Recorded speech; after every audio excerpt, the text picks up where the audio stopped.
Estoy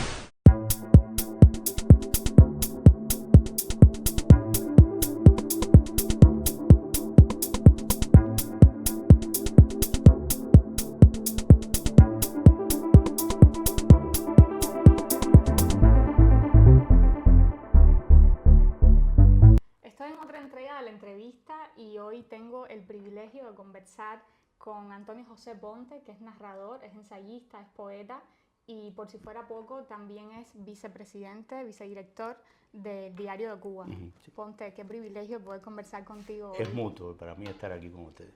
Bueno, Ponte, algunos de tus títulos, aunque estamos en Madrid, estamos grabando precisamente en la sede de Ediciones Deslinde, donde Ponte creo que es su ciudad, es su casa, donde radican buena parte de sus lectores.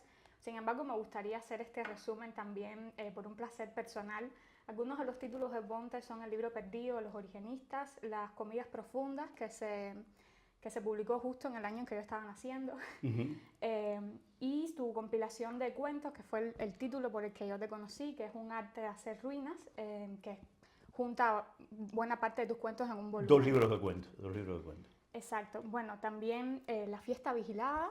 Conversábamos un poco detrás de cámaras antes de comenzar esta entrevista, que el invitado anterior fue Leandro Feal, que nos dijo precisamente en la entrevista que un libro clave que había sido como una inspiración tremenda para toda su muestra había sido La fiesta vigilada.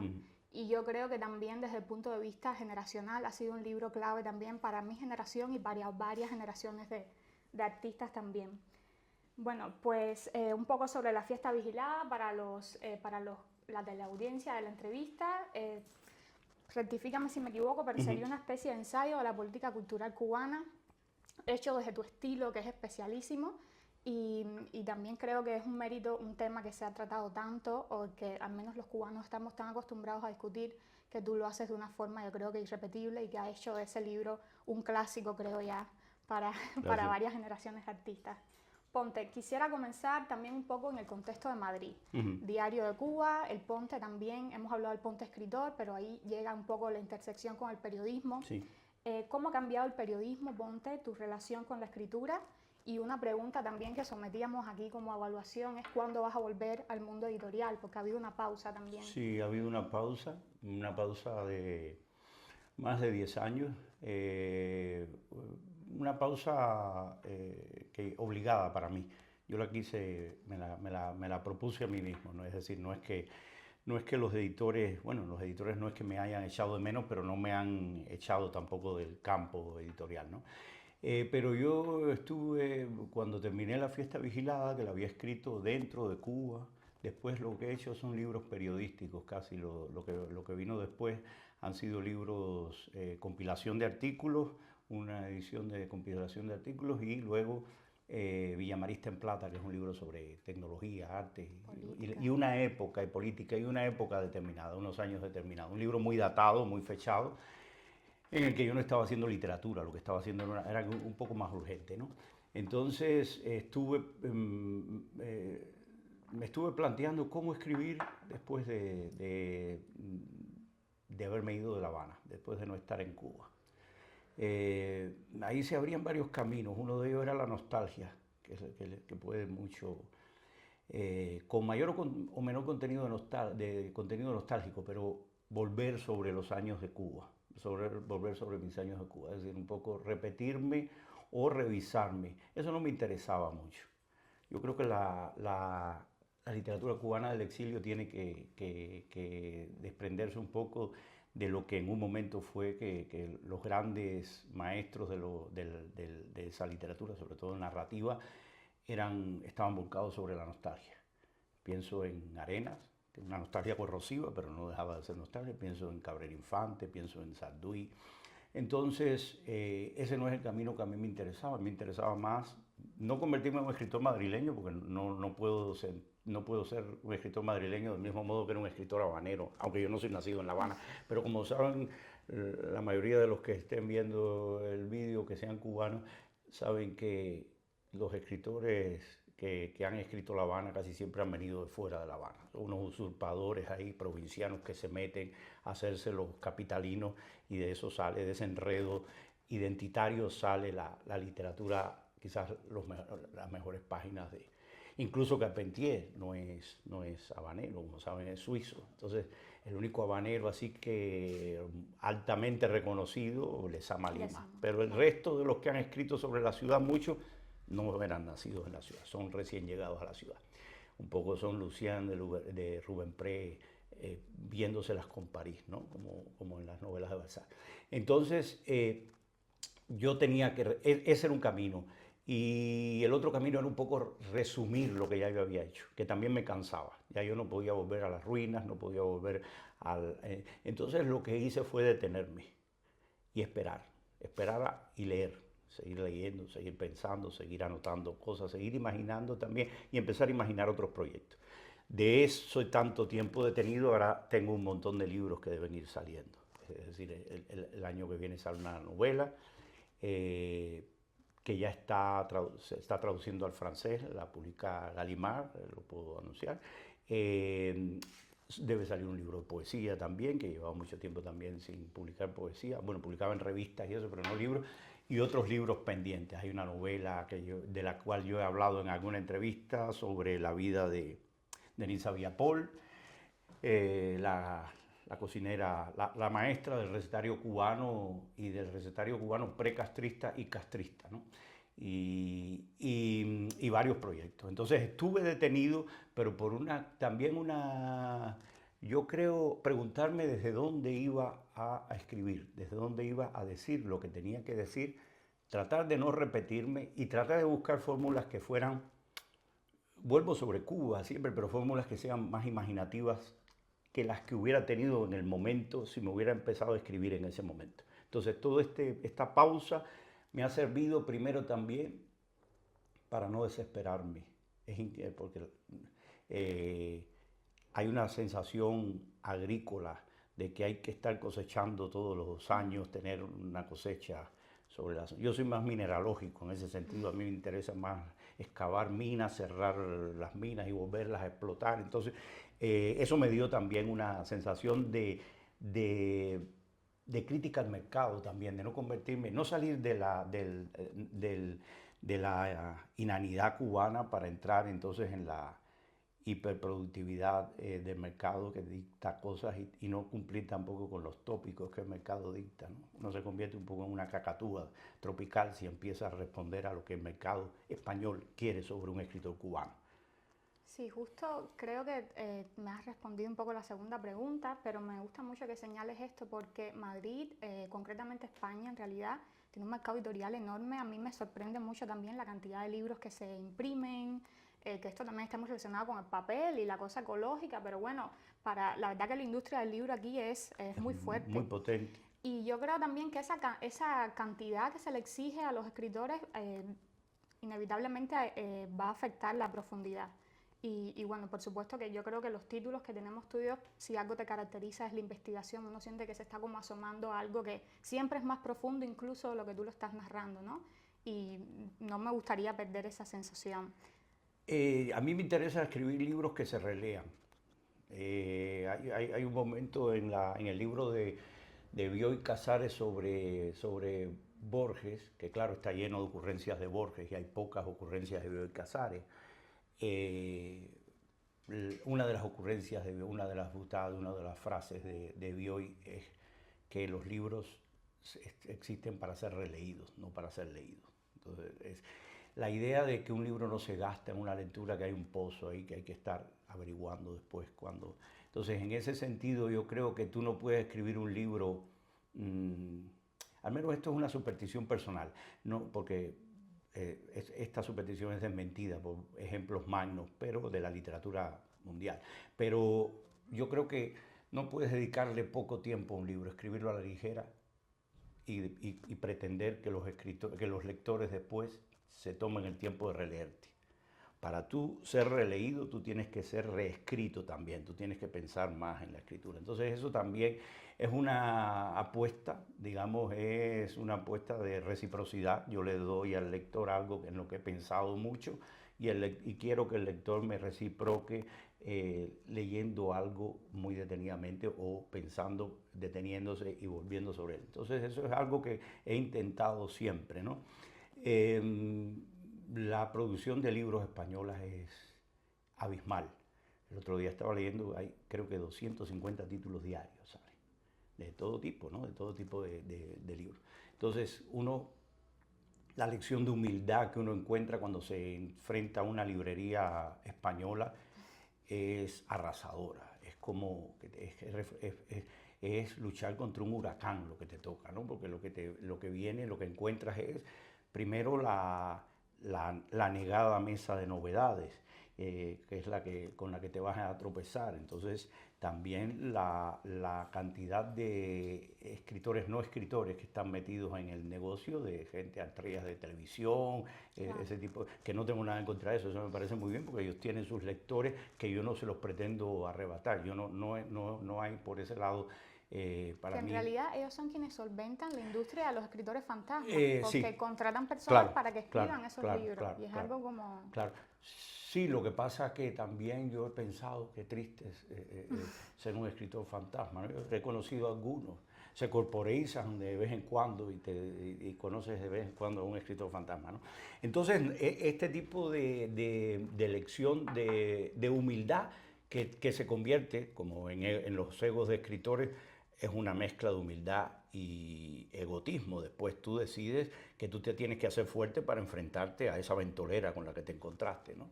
Y vas descubriendo nichos, o vas descubriendo tipos de lectores, o vas descubriendo cierto espacio en el que te estás moviendo. Eso como venimos de un sistema editorial como el cubano, o una literatura controlada por el Estado, es muy difícil de apreciar. No puedes hacerlo desde adentro, te lo puedes imaginar. Quizás yo había viajado antes de venir acá a Madrid y tenía nociones, pero cuando vives aquí o cuando vives en otro sitio, aunque España, yo creo que la cantidad de traducciones que hace, que es uno de los países que más traduce, viene de su complejo de estar fuera del mundo, un complejo que viene de la transición, del tardofranquismo, y tienen la idea de que hay que estar traduciéndolo todo para poder estar en el mundo, para poder estar conectados al mundo, para poder estar sintonizados. Entonces es un mundo agobiante, puede ser agobiante, las librerías llegan a ser agobiantes, pero nos sirve de lección también. Tienes que aprender a vivir dentro de este mundo agobiante, incesante de las novedades. Sí, la vorágine editorial de alguna manera. Sí, es como digamos, yo siempre veo las mesas de novedades son como las pizarras de los aviones que dan vuelta así, o de las estaciones de autobuses o de trenes, dan vuelta y de pronto el libro que estaba se convierte en otro y está continuamente. Es eso, es lo incesante. Eso incesante tiene también connotaciones. Los libros se convierten en pulpa. Los libros desaparecen también, hay ediciones que desaparecen. Entonces, mi primera novela que yo publiqué aquí, viviendo en Cuba, en Mondadori, cuando se dejaron de vender ejemplares, los convirtieron en pulpa. Me mandaron una carta en la cual yo podía, a La Habana me la mandaron, yo podía recuperar, podía comprar a un valor muy bajo los ejemplares que quisiera. Y se unieron las dos desventajas del capitalismo y del socialismo, del comunismo, que es la desventaja del capitalismo, que te convierten en pulpa los libros por lo incesante de la producción, ¿no? Una especie de pesadilla marxista donde todo va dando vueltas, o tiempos modernos. Y la desventaja castrista fue que cogieron aquella carta, yo tenía un mes para hacer la compra, y me la mantuvieron un mes retenida. Y cuando me llegó a la casa, me acuerdo que la carta estaba seca, pero que se había mojado porque estaba acanalada, así estaba como ondulada. Claro. Habían hecho una especie de teja de fibrocén de la carta que me habían mandado de Barcelona. Ya había pasado el mes. Con lo cual caí en el engranaje entre capitalismo y comunismo en mi primera novela, y apenas se reeditó después, lo reeditó Boquec, pero la editorial Boquec, pero esa edición hay muy pocos ejemplares, quedan muy pocos ejemplares, porque la convirtieron en pulpa y no pude hacer nada. Quedó atrapada entre la burocracia socialista Sí. y la dinámica capitalista. Ponte, es una pregunta obligada que hagamos referencia a tu estilo. Yo creo que si tú tienes un arma que puede combatir esa dinámica, esa vorágine de las editoriales, sería que tienes un estilo especialísimo, yo creo que también muy sobrio, pero que tienes una economía de recursos muy singular también, y yo creo también que has sido muy imitado por los que te admiramos y por mucha gente que no declara su admiración públicamente. Y justo quería preguntarte por la salud o cómo tú ves el panorama de los jóvenes escritores cubanos. Quitemos un poco el adjetivo jóvenes, simplemente quienes están sacando sus libros ahora. ¿Cómo concibes el estilo en ellos? Primero en ti, cómo lo has concebido a lo largo de tu carrera, si crees que ha cambiado. Y luego, ¿hay un estilo en estos escritores cubanos que estamos viendo en las últimas publicaciones? No sé, puedo ponerle nombre un Carlos Manuel Álvarez, Legna, puede ser poesía, narrativa. Bueno, hay una frase de Maurice Blanchot que dice que el escritor tiene escrito en la frente, el tatuado, noli me legere, no me puedo leer en latín, ¿no? Yo, ¿cómo sé que tengo lo que tú llamas estilo? Cuando me quedo quieto con un texto que digo, ya este texto está, ya no lo muevo más, llegué al punto en que yo quería el texto. Es como un final de trayecto, como en el metro. Es un final de trayecto al que se llega y me imagino que ese final de trayecto esté acompañado de virtudes. No lo digo por falsa modestia ni nada. Ahora, el estilo no sabes cuánto cambias, no lo puedes detectar. Sí detectas la sensación que para mí es estoy en alerta sobre todo eso, de no repetirte. Entonces, lo que terminas haciendo es variaciones muchas veces y te conviertes en una especie de variaciones Goldberg o variaciones Ponte o variaciones el nombre que sea, o variaciones Diabelli, tratando de cambiar, es decir, de no repetirte para no obstinar al lector, para no cansar al lector, para que no digan, este está contando lo mismo de la misma manera, ¿no? Uno termina contando lo mismo muchas veces por obsesiones, pero tiene que tratar uno también de variarlo, de irlo y también de no aburrirse uno mismo, porque lo terrible es cuando te aburres a ti mismo. Si te aburres a ti mismo, si Sherezada se aburre a sí mismo, le cortan la cabeza antes de que termine la noche. No va a convencer a nadie de que es entretenida y que hay que esperar al amanecer y ver otro día más para que la historia continúe, ¿no? Entonces ese corte de cabeza de Sherezada es algo que te lo tienes que suponer. Lo mismo pasa no solo en ficción, en poesía igual. Tienes que estar vigilando de no repetirte, de no ser... y a la vez yo creo también, y en eso sí uno puede tener una idea de estilo o de obra propia, completar ciertos caminos que dejas, en algún momento los dejas sin tomar y los vuelves a retomar y dices, caramba, estoy haciendo esto porque esto es la consecución de esto otro, de este camino que había dejado. Eso por otra parte. En cuanto a la literatura joven, yo estoy leyendo continuamente joven, o la literatura cubana la estoy leyendo continuamente. Yo creo que es un mal momento para la literatura cubana, pero creo que hay nombres que son interesantes. Creo que son muy atendibles. A mí de los nombres que dijiste, Legna me interesa mucho porque tiene además algo que a mí me interesa, que es las hibridaciones genéricas, lo de escribir, es decir, escribir libros que no sean adjudicables a un género puro. Cuando ahorita tú hablabas de La fiesta vigilada, lo tratabas de ensayo, está publicada una colección de narrativa. Ese tipo de confusión genérica, de baño de nueva, donde no son ni hombres ni mujeres los que entran, es un baño abierto ahí que entra la gente. Hay necesidades fisiológicas que cubrir, pero no sabemos quién cubre esas necesidades fisiológicas. Y son las necesidades fisiológicas de un escritor que pretende, no le importa cruzar de un género al otro, no le importa crear hibridaciones, no le importa buscar texturas. A mí lo que me interesa, en eso soy un escritor modernista, modernista en el sentido norteamericano, anglo del asunto, no Darío, sino Woolf, Eliot. Lo que me interesa es que haya textura en lo que se cuenta. Y esas hibridaciones de género dan textura.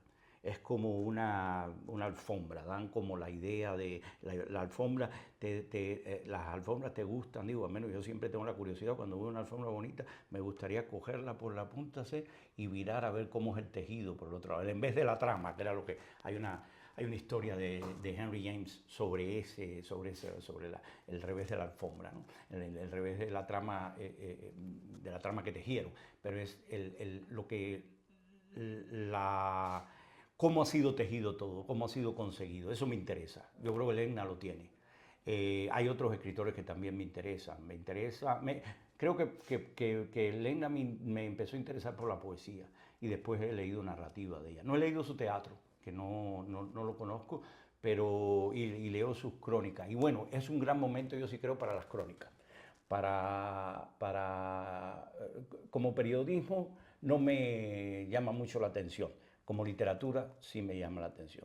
Como periodismo no me llama mucho la atención porque no es, digamos, para mí es la repetición se demora mucho una crónica en llegar al sujeto de la crónica. Empiezan con unas alusiones. Empieza como si fuera Góngora, era del año, la estación Florida. Empieza todo hasta que tú llegas al meollo de la... Y no son muy rápidos. Esas crónicas no son muy rápidas. Pero como literatura me interesan, como movimientos, como ciertas tentativas de prosa, de ficción y como acercamientos a esa prosa de ficción. Sin embargo, esa crónica a la que tú te refieres es de las más leídas.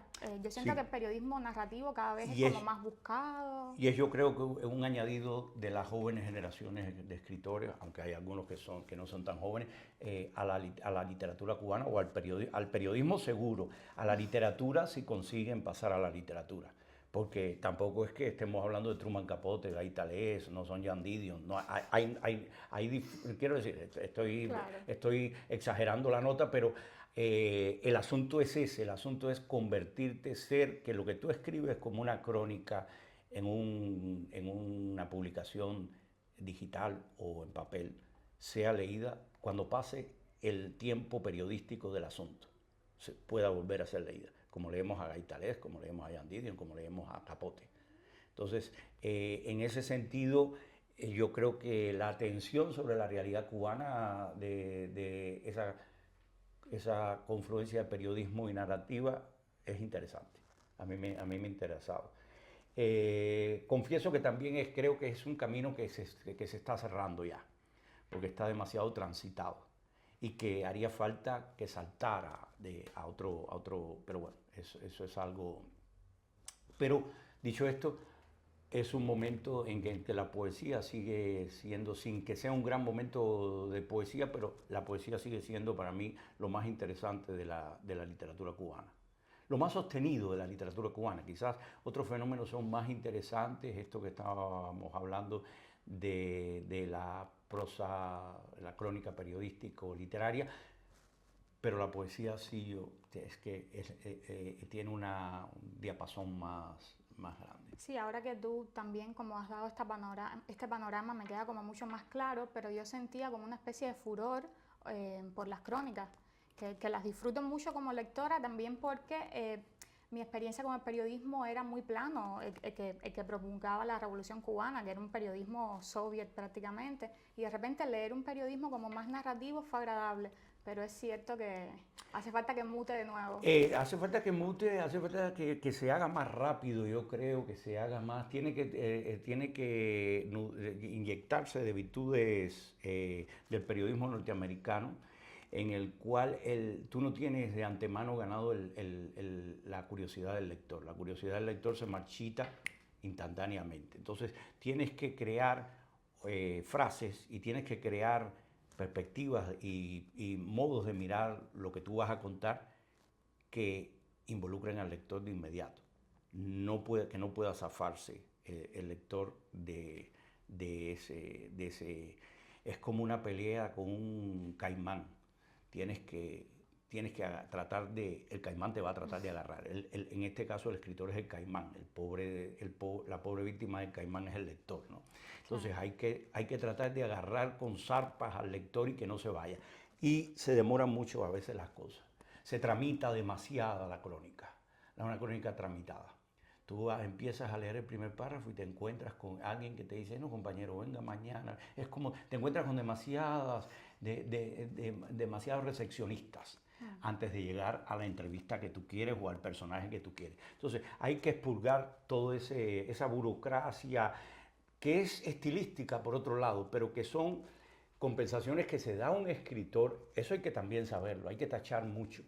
Y hay que también prescindir de cosas que nos gustan para tratar de gustarle al lector, porque el asunto no es de tu ombligo, el asunto es aspirar a los ojos, a las pupilas y a las cabezas de los lectores, y no, aunque pierdas tú frases muy queridas. Un escritor, cuando se siente a escribir, yo creo tiene que sacrificar un poco de su vanagloria, ¿no? Las cosas, ay, qué bien me ha quedado esta frase. Cuando un escritor empieza a mirar demasiado, y eso se nota en algunos escritores, empieza a mirar demasiado, las frases se miran la cola demasiado. Son como grandes invitadas de una boda y se están mirando cuando termina hasta el punto final, están mirando así. Qué bien vestida estoy. Entonces viene la otra frase que dice, qué bien vestida estoy. Ahí no hay acumulación. Una frase no lleva a la otra, son invitadas dispares rivales que se están mirando su vestido. Y lo ideal es hacer una sola cola de vestido que abarque todo, ¿no? Esto es complicado porque tienes que sacrificar cosas que te gustan, que te dan alegría, que te compensan, pero uno tiene que no... Cuando uno escribe uno no puede ser la abuela de sí mismo. La abuela de sí mismo, de uno, le perdona todo. Qué mono, niño, no sé qué, y te lo perdona, niña, te lo perdona todo. Entonces hay que matar a la abuela siempre, en el caso que sea necesario. Las pobres viejas deben vivir cuando están bien respiradas, ¿no? Pero si no, hay que acabar con el abuelaje de la prosa o de la poesía también. Y sobre todo, detectar lo hueco. Aquello de Nietzsche, de así hablaba el martillo, ¿no? Dar en los ídolos, tac, tac, tac, y cuando suena hueco, eso no vale como ídolo. Es un poco... Entonces es algo que yo creo que se aprende también. También debo decir, yo no conozco una generación o generaciones o grupos que hayan tenido tantas compensaciones instantáneas como las nuevas generaciones. Han tenido un público gracias a las redes, claro. Antes era mucho más difícil, y han tenido gratificaciones que demoraban más. Sí, eso es un peligro también. Yo creo que sí estamos infectados con esto que tú comentabas al inicio de la entrevista de la hiperproductividad. Sentimos como que hay que estar todo el tiempo produciendo y quizás no es así. Porque Facebook, claro. Las redes, estar en las redes te hace la idea de que hay que estar de show must go on. El show tiene que seguir. Entonces es una idea un tanto semecú. Una idea de que cuando terminan, un poco como aquella película de Fellini sobre Freddy Ginger, sobre la televisión, cuando sale una trupe de mariachis enano, tiene que venir entonces después una mujer cachalote y después el hombre que toca con un serrucho y después la mujer que va a ser serruchada por el mago, y tiene que ser continuo así. Yo creo que eso, un escritor tiene también que tener tiempo de silencio, y tiene que tener tiempo de lectura, que también es muy necesario. Y saber perder, como decías tú, es algo que nunca se me va a olvidar, que hay que saber perder cuando uno está escribiendo. Yo, llevo los últimos días acompañada de nuevo, releyendo, como tú decías, La fiesta vigilada. Y tú decías esto que temías repetirte, que era como que de tus grandes temores desde el punto de vista escritural. Y yo recuerdo en algún momento algo que leí de Lezama sobre la fijeza, que también había como una magia en volver a lo mismo o indagar algo hasta las últimas consecuencias, y que de allí también salía algo. Y yo creo que las ruinas, por ejemplo, no sé si tiene que ver con tu formación, tú eres ingeniero hidráulico, las ruinas ha sido una constante en tus libros, pero las ruinas yo creo que... no sabría cómo explicarlo bien, pero desde el punto de vista también teatral, no sé si porque mi formación es en teatro, pero tú hablas de la ruina como la puesta en escena de la Revolución Cubana o la escenografía para justificar esa sensación con la que crecimos todos de estar siempre sitiados, siempre amenazados por el imperio yanqui, y de alguna manera la ruina era como esa escenografía de concreto de la Revolución Cubana. Yo creo que eso es una tesis que si tú no hubieses tenido esa fijeza lesamiana, o no sé si es muy fuerte lo que estoy diciendo, yo creo que no hubieses llegado a eso que nosotros heredamos cuando te leemos, ¿no? Y bueno, algo que quería preguntarte a raíz de esto es por Madrid. O sea, Madrid es la segunda comunidad cubana más notable del mundo y es la ciudad donde tú has decidido también residir, vivir, donde tienes muchísimos lectores, pero otros también nos preguntamos, bueno, ¿por qué Bonte no decidió, por ejemplo, vivir en un lugar como los Estados Unidos, donde también tiene un público tremendo? ¿Por qué Madrid? Bueno, uno no va, uno va donde puede encontrar trabajo, donde tienes trabajo. Yo llegué aquí a Madrid con trabajo de antemano, porque unos años antes había muerto Jesús Díaz, que es fundador de la revista Encuentro de la Cultura Cubana. Rafa Rojas lo había sustituido, Rafael Rojas, y se había ido al mundo, a su carrera académica, centrarse en su carrera académica solamente, y a mí me ofrecieron la dirección de la revista Encuentro. Entonces hice la revista Encuentro los 3 últimos años de la revista, y después hice, junto con Pablo Díaz, que es el director, Diario de Cuba. Entonces tenía ese costado. Lo otro es que a mí no me dejaban salir de Cuba en los últimos años que vivía allá. Y entonces cuando unos amigos protestaron con Abel Prieto, y Abel Prieto era ministro, entonces le escribieron una carta. Habían algún premio nacional dentro de los firmantes de la carta, habían premios oficiales y todo, y eran gente, amigos míos, pero que muy bien considerados por las autoridades culturales, y Abel Prieto negó que hubiera ninguna prohibición para que yo saliera, y que presentara una invitación. Y yo tenía una invitación de españoles y la presenté. O sea que me fui en el primer destino que encontré, y fue Madrid. Yo conocía ya Madrid de antemano. Entonces, nada, por eso me quedé aquí a gusto. Me encontré, es una ciudad que me encanta, es una de mis 2, 3 ciudades en las que he vivido. Es la tercera ciudad, si cuento Matanzas, La Habana y esta, en la que más he vivido. Y me siento muy cómodo en la ciudad, pero los lectores nunca están, o por lo menos yo lo supe desde Cuba, donde ya me publicaban fuera y mis lectores no estaban dentro de los lectores de esos libros no estaban dentro de Cuba. Los lectores no te acompañan en la misma ciudad, y a lo mejor es ideal que sea así. Mis mejores lectores están, yo podría decir, en México o en Argentina. Son mexicanos y son argentinos, no son cubanos. Y sobre esto del desplazamiento, sabemos que ahora mismo trabajas también en Diario de Cuba, toda tu labor allí. Si surgiera una oportunidad laboral, vamos a decirle una tentación desde el punto de vista creacional para Bonte, ¿volverías a emigrar se sumaría a otra ciudad a esa lista? Si la oferta que tú me estás haciendo diabólicamente tiene un peso económico suficiente, yo me voy a Nueva York con mucho gusto, donde he vivido también, porque he estado de profe en las universidades americanas y he estado meses así juntado, ahora un año y algo. Entonces, Nueva York y Madrid son mis ciudades. Yo viví en Portugal también, pero las ciudades portuguesas, tanto Porto como Lisboa, son tirando a triste. Y entonces para vivir te da un poco de saudade. Pero me encanta Portugal también. Es decir, hay muchos lugares donde uno podría... yo no tengo tampoco, quizás por haber venido de Matanzas a La Habana, por haber estado en una beca en Hawái Grande cuando tenía 11 años, por una decisión que mi familia nunca entendió y yo no sé por qué la tomé. Es decir, ya ni me voy a poner a escribir un libro de memoria preguntándole al niño aquel, como diría Senel Paz, al niño aquel, oye, ¿qué fue lo que pasó? No sé qué pasó. Entonces, eso me ha hecho un poco, lo del arraigo para mí está un poco en entredicho. Yo no tengo sueños cubanos, sueños habaneros de nostalgia, tampoco sueños aduanales, porque hay sueños aduanales en los que estás trabado en la aduana y ese tipo. Mis pesadillas al respecto son increíblemente problemas de cálculo en la universidad, en la CUJAE, cuando tengo que, no he estudiado lo suficiente y tengo un examen. Ese es más o menos vestigios de ingeniero. Sí, vestigio del ingeniero. Entonces, Madrid es, tú decías la segunda comunidad culturalmente, porque New Jersey tiene más cubanos. Es decir, es un sitio que se ha ido también haciendo cada vez más amable, más querible, porque están ustedes, porque ha habido gente que llegó después. Porque hubo un tiempo en el que cuando yo llegué me encontré un exilio cubano mayor, muy mayor, que ha ido muriendo la mayoría, quedan muy pocos.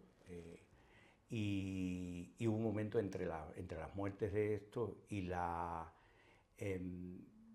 avalancha de jóvenes artistas cubanos que vino, hubo un momento en que no habíamos muchos cubanos de la cultura, quiero decir, siempre te encontrabas cubanos, habían restaurantes cubanos, te encontrabas, ibas a lugares y veías gente, cubanos bailando, pero no había lo que existe ahora. Esto sí tengo que confesar que a mí me ha encantado, porque es como retomar diálogo con gente de otras generaciones, como si no hubiera habido exilio para mí, ¿no? Volver a conocer gente como los hubiera conocido en La Habana, si nos hubiéramos quedado todos en La Habana. El otro día viendo la obra de Feal, la que usó el título de la fiesta vigilada, en la exposición que tiene aquí en Madrid, que es un ensayo, bueno, tengo dudas de cómo llamarlo, para no... Él lo llama ensayo fotográfico. Ensayo fotográfico, sí. bien. Bueno, un ensayo fotográfico es algo que me interesó mucho. Me interesó porque es una vida habanera que yo no conocí y que está mucha gente que ahora están de este lado, Entonces, atravesar el espejo como en Alicia, Alice Through the Looking Glass, estar de un lado o del otro para mí le da una densidad a la gente. Es decir, ver a todos los que filmó Leandro, luego verlos aquí, es como que, bueno, somos onda y corpúsculo. Es algo muy... somos de naturaleza dual, podemos estar allá o haber estado allá y estamos ahora aquí, ¿no? Sí. Si todo sale bien, dicen que lo de la muerte también es igual. Después nos encontramos del otro lado, que ese es el otro gran espejo, y ahí nos encontramos con nuestros amigos y con nuestros enemigos. Entonces, pero esa sensación es una sensación de profundidad. Es la profundidad de las novelas de Henry James, que ahorita lo mencionaba, de ver herederos o herederas de los dos lados del Atlántico, paseándose por Italia en el Grand Tour y de pronto están en Nueva York, como en una novela de Barton, ¿no? la discípula de Henry James.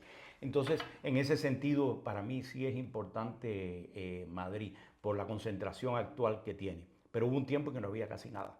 Estábamos un puñadito de cubanos y el Museo del Prado.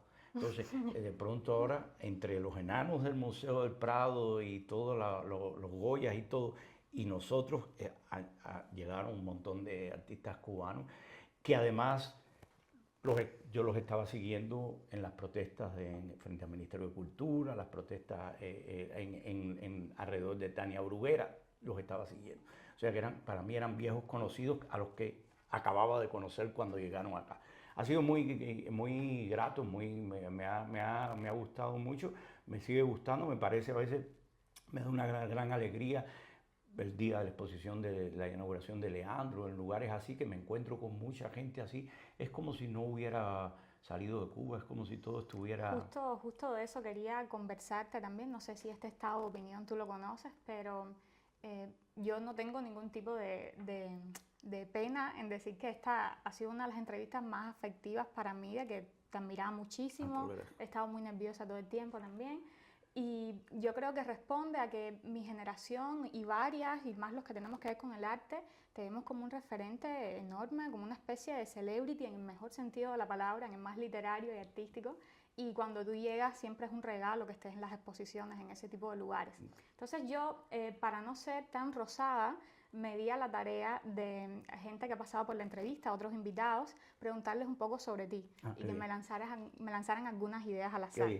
Y bueno, una de las cosas que más te distingue, Ponte, yo creo que tiene que ver esto también con la figura de Fermín Gabor, es la crítica, es la polémica, que yo creo que una característica de estas nuevas generaciones de la escritura cubana, o al menos así lo he leído, es que está un poco exenta de la crítica o que todos nos queremos llevar bien con todos a veces, o que la polémica no es lo mismo que el ejercicio crítico que siento que haces tú. Entonces eso te convierte en una figura polémica inevitablemente. Y las fuentes son anónimas, pero cuando pregunto por ti, lo mismo me responden lo mejor de la literatura cubana, junto con Vigilio Piñeira, un referente enorme, mándale un abrazo de mi parte, como mismo también me dicen, estamos molestos, seguro te hablan mal de mí. Entonces quería preguntarte, Ponte, un poco por la crítica. Bueno, ¿qué tan importante es para ti? La crítica la crítica es central, es necesaria. Fíjate que no hemos hablado mal de nadie hasta ahora, ¿no? Siempre se puede empezar, pero hasta ahora no hemos no, yo creo que, por ejemplo, hablando de los jóvenes artistas que veo aquí, se han ido de Cuba en un momento crucial, porque estaban encontrando en Cuba algo que no había existido nunca, que para mí eso fue lo que me dio enorme curiosidad por seguir lo que estaban haciendo, el ejercicio de la solidaridad. Yo creo que hay una generación, no sé si generación, grupo, lo que sea, franja de edad, que tuvieron que inventar de nuevo la solidaridad, porque la solidaridad no existe en el mundo, o existía muy poco en generaciones como la mía, en generaciones por encima de la mía. Entonces, esa capacidad de arriesgar algo en nombre del prójimo, de arriesgar algo en nombre de la vecindad que tú tienes con alguien, por el respeto que tú le tengas por lo que hace, por el arte que hace, o sencillamente porque es un prójimo, esa sensación de grupo, de armar un grupo y que ese grupo no fuera, que los rayos de la autoridad, de la máquina de rayos de la autoridad no desconcentraran ese grupo. Eso fue algo muy difícil de sostener. Evidentemente hay grietas, yo las conozco muchas de esas grietas, pero la impresión que dieron desde afuera era una impresión de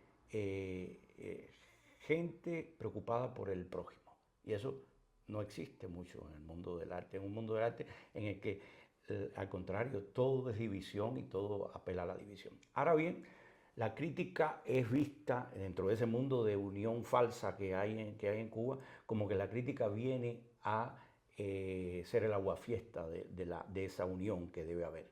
Es decir, de lo que se trata en Cuba, que fue donde empezó iba a ser crítica literaria y crítica política de las cosas, existe una falsa cohesión en la cual uno no debe meterse con el gremio, pero el gremio entre sí se puede chivatear, puede delatarse, puede hacer las cosas más horribles, y el crítico, claro, esas delaciones y esa chivatería es secreta, y el crítico es visible. Entonces, el crítico es peor que el delator, porque rompe la cohesión que debe haber en un estamento literario o musical o pictórico. Entonces es visto como un tipo tan hosco y tan peligroso como un agente de la seguridad del Estado, porque viene a romper la unidad que debería existir. Esa unidad es falsa. Además, entonces es un gremio rehén. Como existe la seguridad del Estado y existe una policía política, entonces no se puede hablar mal de un mal poema porque le estás dando armas. Es lo mismo, las armas al enemigo, es la misma, la réplica de la política con la que han gobernado más de una década, replicarla en lo micro, no a lo macro, replicarlo en lo mismo. Entonces, cualquier referencia que tú hagas contra un colega tuyo se está convirtiendo en un hecho equiparable casi a la delación policial. Y claro, la crítica tiene algo de delación, pero no dárselo a las fuerzas oscuras, es una delación hacia los lectores, que es una delación abierta. Es una delación abierta y en la cual te tienes que hacer responsable, porque vas a crearte muchos enemigos. Yo tengo muchos enemigos. No me precio de tenerlos, pero tampoco me atormenta tener uno más. No importa quién sea. Entonces, eso me hace bastante libre en ese sentido. Yo creo que la libertad del gusto también. Y puedo equivocarme. Y si me equivoco y me doy cuenta, puedo corregirlo después. Si traté mal un libro, traté mal algo y creo, lo reviso, estoy en libertad también de revisarlo y decir me he equivocado. Porque no es una ciencia exacta, tampoco es un récord deportivo en el que las cámaras ya saben quién pasó por la meta. No, es algo en que son impresiones que tú te haces, impresiones que te despierta una obra y tú obedeces a esas impresiones. Ahora, yo sí creo que uno debe ser fiel a lo que esa obra despierta en ti. No quiere decir que siempre diga la verdad, porque si no mi vida sería imposible, sería terrible. Es decir, uno miente dando los buenos días, porque la vida tiene también pequeñas mentiras blancas, porque tienes que avanzar con eso. Pero sobre todo yo creo que uno tiene que decir lo que piensa, hacer lo que piensa, y yo que creo en la crítica literaria y me gusta leer crítica literaria. Porque hay críticos que no les gusta leer la crítica literaria. A mí me gusta leer la crítica literaria o crítica musical o crítica de artes plásticas. Soy un lector de crítica. Creo que no me he metido nunca en campos que no conozco. Es decir, yo he escrito muy poco, salvo 2 o 3 palabras para amigos muy cercanos de las artes visuales. No me he metido en ese mundo porque no lo conozco suficiente, y tampoco en el de la música, aunque hablo de mis gustos musicales de vez en cuando. Pero en la literatura sí creo que hay que revisar. Y no puedes caerle bien a todo el mundo. Pero aunque no hiciera nada, no le iba a caer. Aunque no me ocupara de hacer crítica literaria o de decir que algo no me gusta o que me parece flojo, iba a tener gente a los que no les gustaría de todas maneras. Así que eso lo afronto dentro de una civilidad también. Contra mí han escrito y yo saludo a toda la gente que ha escrito contra mí, cuando lo veo personalmente, quiero decir. No soy capaz de sentarme en un restaurante con ellos, ¿no? Porque te pueden poner vidrio molido en la comida, pero te vas al baño y te puedes terminar muerto.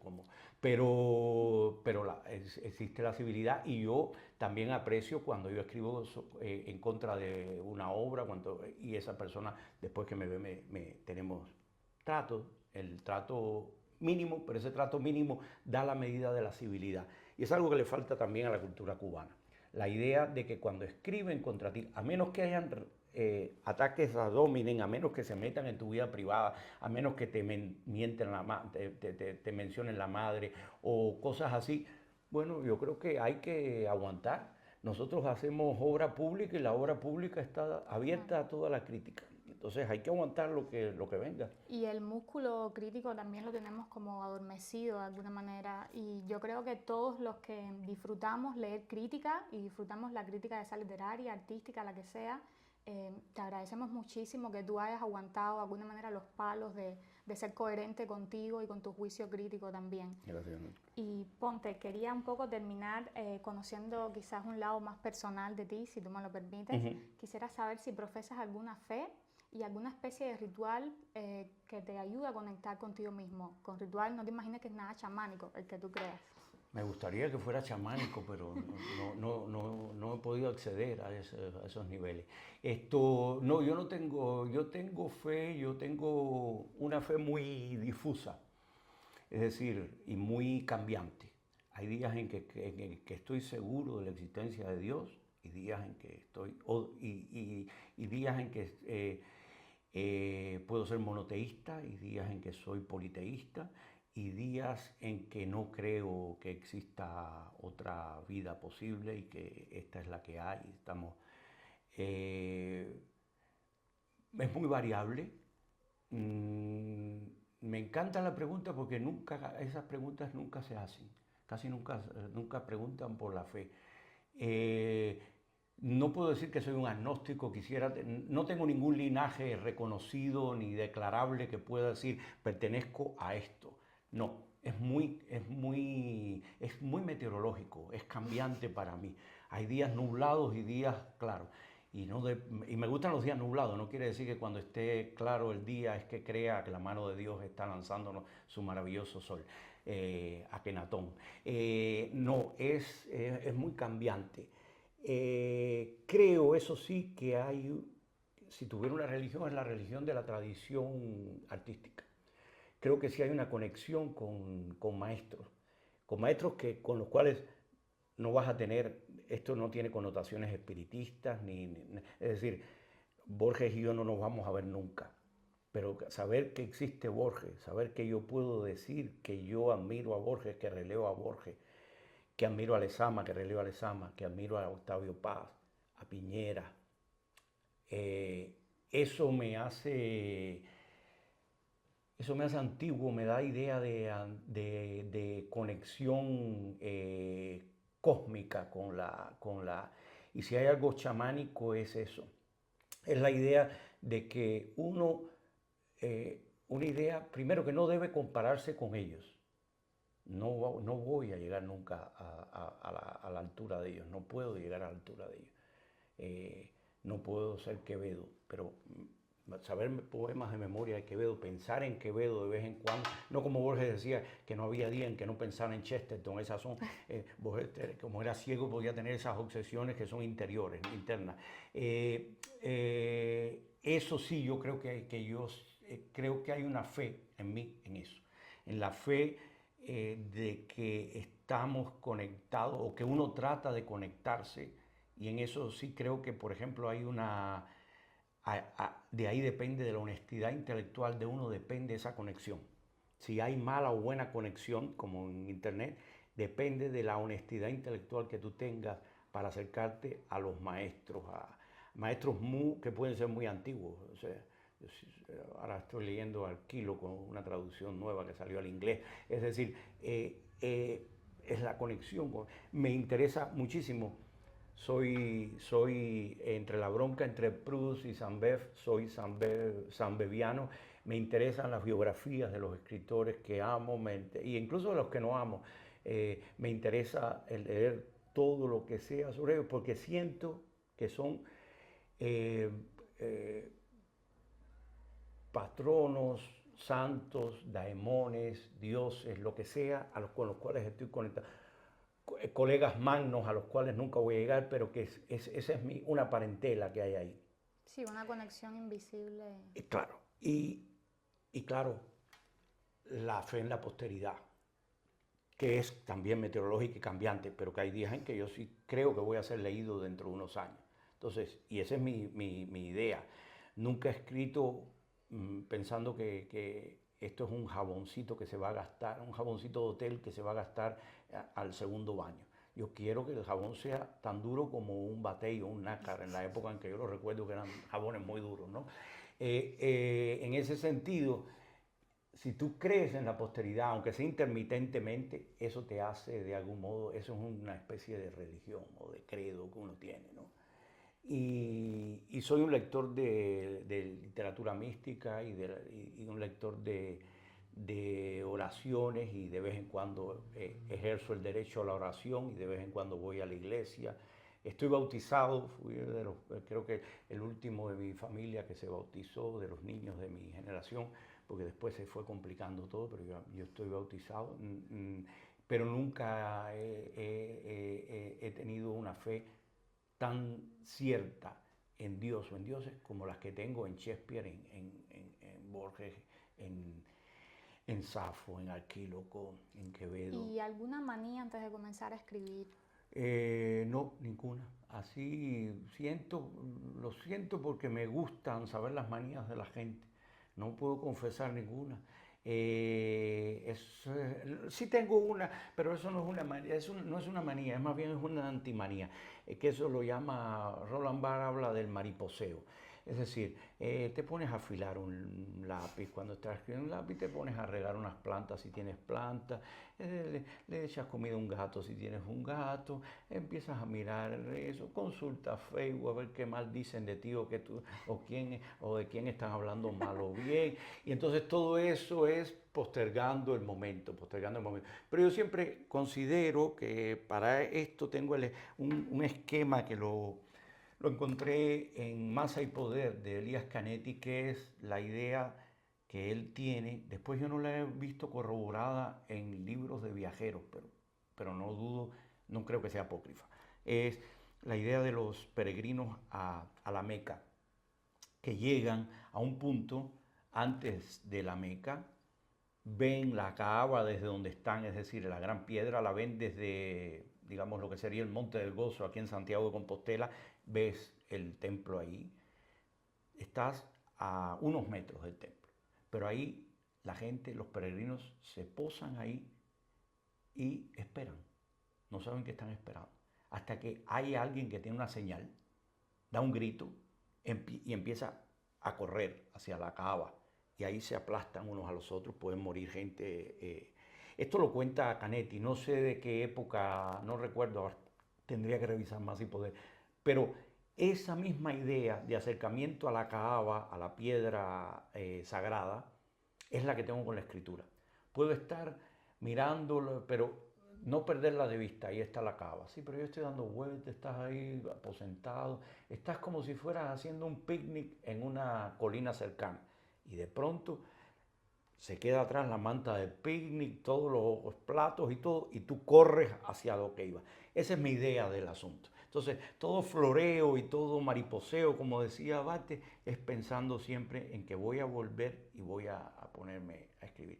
Y lo que sí sucede, y le tiene que suceder a todo el mundo, y es una de las sensaciones más maravillosas, es la pérdida de sentido del tiempo.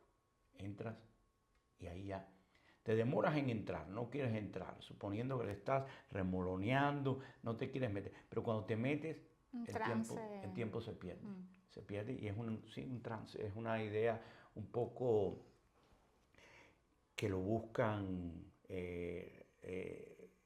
gente dando vueltas o bailando o algo así. Nosotros los que escribimos lo buscamos metiéndonos en la escritura. Esa es digamos, mi única manía. Mi única manía. Puedo escribir en cualquier lugar, en cualquier momento. Soy más de noche y madrugada, pero puedo escribir en cualquier momento. Y puedo escribir con una orquesta sonándome al lado, con lo que sea, con alguien interrumpiendo, una vez puesto, soy inmune a cualquier interrupción con que quieran fastidiarme la vida, ¿no? Entonces eso... Queda clarísimo. Quería, Ponte, si es posible, yo siempre suelo preguntar un deseo para Cuba del invitado, pero esta vez quise variarlo un poco. Yo sí creo que tú tienes una conexión espiritual, o si alguien la tiene, ese debe ser tú, con estos referentes que tú decías, con Lezama, con Vigilio. Yo creo que el heredero o el favorito debe ser tú. Entonces, ya quisiera yo, te lo agradezco. Si algún tribunal se abre, te voy a llamar para que me hagas de abogada de defensa porque te lo agradezco mucho. Y quería preguntarte, como en una especie de distopía, si encuentras a Lezama en este panorama que tú pones después de la muerte, post-mortem, en el que nos vamos a encontrar, y Lezama te pregunta por Cuba, ¿qué respondería, Ponte? Me quedaría en silencio, creo. Lezama sabe más que yo de eso. Porque si estamos en la eternidad, lo sabemos todo, ¿no? Lo que decía Swedenborg, que decía siempre que el paraíso era, Swedenborg era elitista, bueno, lo que se diría elitista ahora, incorrecto y todo lo que la gente que no tenía conversación no llegaba al paraíso, porque el paraíso eran las conversaciones con los ángeles, y entonces había que tener conversación para hablar con los ángeles. A mí lo que me interesaría sería oír a Lezama, y no responderle las preguntas, sino que él tuviera todas las respuestas, ¿no? Haber oído el modo de conversar con Lezama. Una de las cosas de las cuales hay que acusar a gente como Alfredo Guevara, al cine cubano, y todo es que no filmaran a Lezama hablando. Hay los 3 documentales maravillosos sobre Carpentier, que es una reserva maravillosa, aunque en algún momento pueda sonar antipático Carpentier o le sea antipático a alguien, a mí yo soy con toda mi admiración por su literatura, soy un poco escéptico frente al personaje, pero no hay nada igual con Lezama. Así que lo que a mí me interesaría sería oír hablar a Lezama, oírlo hablar, oír hablar a Martí. Yo tengo una relación bastante tortuosa con Martí, como mucha gente sabe, pero no deja de ser admiración por Martí. Tengo una relación tortuosa con el sacerdocio martiano y con los martianistas, ¿no? Hay una frase de Severo Sarduy sobre el Sama que es maravillosa. Es una frase francesa que creo que de Roger Martin Dugas, que él la trabaja, que dice: al principio éramos un montón de lesamistas, un puñado de lesamistas, ahora son un montón de lesameros. Entonces lo que me llama no es los martianistas, sino los martianeros, son los que no me gustan. ¿No? Pero oír a Martí, o haber oído a Martí, no un discurso, porque yo ya con los discursos con los que hemos tenido no podría oírle un discurso ni siquiera a él, no. A San Juan de la Cruz no me gustaría oírle un discurso, pero oírlo hablar, oír el tono de voz, eso es algo que nos falta. Hay grabaciones de los poetas norteamericanos, hay grabaciones del grupo Orígenes leyendo, pero no hay grabaciones de conversaciones de Orígenes, de la gente de Origen. Sabemos cómo el tono de voz de Virgilio, porque está leyendo su poema Vida de Flora y otros poemas, de Sama también, de Liceo. Bueno, yo conocí a Liceo personalmente. Entonces, hay oírlos hablar, oír conversar. No como detrás de una puerta, sino que se dirigiera a mí, pero que no se dirigiera con preguntas porque no se las voy a responder. No voy a ser capaz. Lo que me interesa es saber lo que él piense, lo que él diga. Aunque sé que su sentido de Cuba va a tener una cantidad de incienso que va a ser irrespirable en un momento dado, pero bueno, uno hace así y le aguanta las pesadeces que tengan a los maestros con tal de escuchar lo que el maestro tiene que decir, ¿no? Lo que uno va a aprender con ellos también. A lo que uno aspira es a tratar de entrever cómo eran, cómo fueron, cómo son. Y yo sí creo que, digamos, el magisterio, hay escritores que uno admira. Ahorita hablaba de Carpentier. Yo no tendría nada que aprender de Carpentier. Es un oportunista, es un tipo miserable, es alguien capaz de falsificar todo. No me interesa, pero como escritor sí, ¿no? Pero hay escritores a los cuales uno, como es el caso de Lezama, o como es el caso de Piñera, en el que uno tiene interés por la figura moral también, por lo que puede ser como un escritor, ¿no?